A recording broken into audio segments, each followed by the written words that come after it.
Have you ever found yourself scrolling through listings and asking, should I keep renting or is it finally time to buy a home? It's probably the most common question people are asking me this year, and honestly, it's never been harder to answer. On one hand, rent prices are climbing in almost every Ontario city. On the other hand, home prices, while down from the peak, are still high. Add in interest rates holding steady around 4.5%, and suddenly both options feel expensive. It's confusing, right? You've got people telling you renting is just throwing away money. Others are saying buying a home right now is too risky. The banks have their own rules, your parents have their opinion, and TikTok don't even get me started. So how do you actually figure out what's right for you? That's exactly what we're going to unpack in this video. We're going to compare renting and buying in real financial terms, not just monthly payments, but total cost of ownership, flexibility, lifestyle, long-term impact, and emotional fit. We'll break down real-world examples right here in Ontario. We'll talk about the mistakes I see buyers and renters making every day. And most importantly, we'll walk through a decision-making framework that helps you figure out which option supports your life, your goals, and your peace of mind. Because the truth is, renting is not always a waste of money, and buying a home doesn't automatically mean you're building wealth. This isn't about what your friends are doing or what your parents did. This is about making the smartest decision for you based on your income, your plans, and your lifestyle. So before you sign another lease or jump into the biggest financial commitment of your life, let's take a step back and look at the full picture objectively, honestly, and without pressure. In this next section, I'll walk through and break down the numbers. We'll look at what renting and versus buying actually cost this year and how to make the math work and the lifestyle and work in your favor. So let's get into it. All right, let's get to the real decision. Should you buy a home this year or should you keep renting?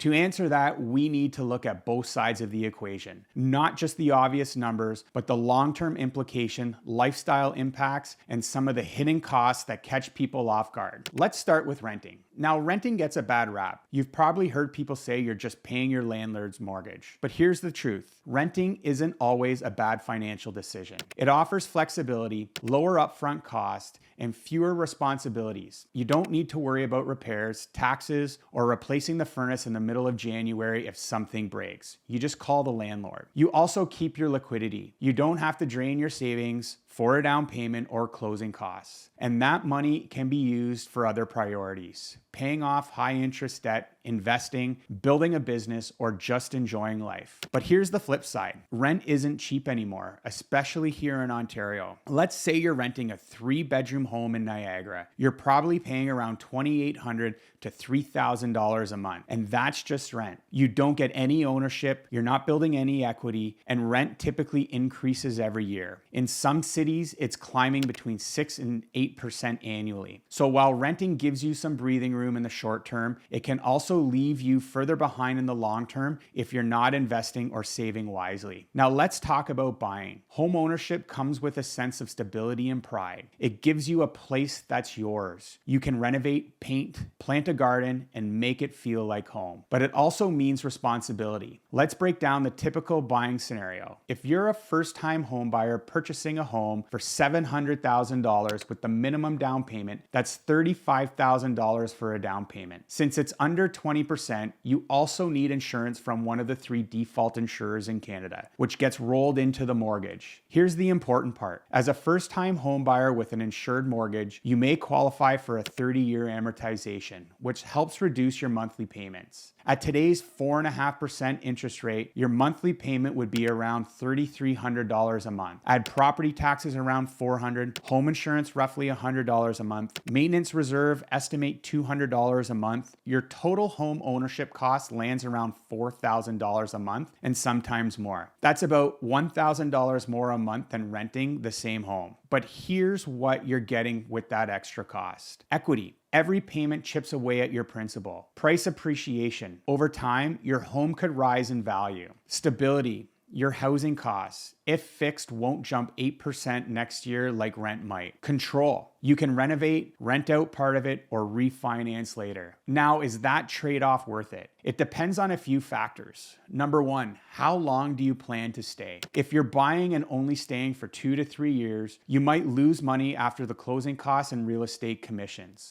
But if you're planning on staying for 5 years plus, ownership could start to pay off. You build equity, you benefit from market growth, you offset those upfront expenses over time. Number 2, your financial buffer. Can you afford the home and still have money for life? If buying a home means giving up vacations, weekend activities, or any sort of emergency savings, you're probably pushing too hard. You don't want to be house poor. You want to enjoy the life and the home. Number 3, your income. Is your income stable? Buying makes sense when you know you've got job security, a consistent paycheck, a predictable lifestyle. If you're freelancing, starting a new business, or facing inconsistent income, renting might give you the flexibility you need while your finances stabilize. Now let's talk about creative strategies, because most people think the only way to buy a home is to save a huge down payment, qualify with your bank, and take on the cost alone. But that's just not true. Here are a few smarter ways my clients are making home ownership work. House hacking. Buy a home with a legal basement apartment or in-law suite, rent it out, and in many areas that could bring in $1,200 to $1,800 a month, reducing your monthly costs significantly. It's one of the best ways to offset mortgage payments and make buying more affordable. A co-signer. If your income or credit isn't quite strong enough to qualify, a family member can co-sign your mortgage. They don't need to give you cash. They simply can add their income to the credit strength of the application, helping you get approved and secure better terms. Some consider B lenders or alternative options. Just because the bank says no doesn't mean that you're out of options. We work with lenders that use common sense underwriting. They look at the bank statements, business